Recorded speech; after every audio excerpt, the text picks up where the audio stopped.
ఆ చీకటి గదిలో మంచం కింద దాగిందేంటి? అంటే ఇప్పుడు ఏదైనా కథ మొదలు పెడుతున్నారా? లేదు లేదు.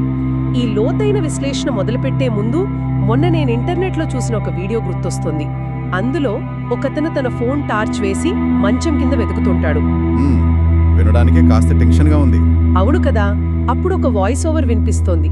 నేను మంచం కింద చూడగానే అక్కడ ఎవ్వరూ లేరు, కానీ రక్తపు రంగులో ఉన్న ఒక పాత డైరీ కనిపించింది. ఓకే, ఒక ఎర్రటి డైరీ. ఎగ్జాక్ట్లీ. దాన్ని తెరిచి చూస్తే మొదటి పేజీలో ఇలా రాసి ఉంటుంది: ఈ రూమ్లోకి స్వాగతం, కానీ ఇక్కడి నుండి ప్రాణాలతో బయటపడలేవు అని. ఆ వీడియో చేస్తున్న వ్యక్తి దాన్ని ఒక ప్రాంక్ అనుకుని నవ్వి ఆ డైరీని పక్కన పడేశాడు. కానీ వెంటనే కరెంటు పోయింది. అబ్బా, కరెక్ట్గా ఆ టైంకేనా? అవును. అప్పుడే ఫోన్ టార్చ్ వెలుతుర్లో తలుపు దగ్గర ఎవరో నిలబడి ఉన్నట్లు ఒక పెద్ద నీడ కనిపిస్తోంది. అంతే.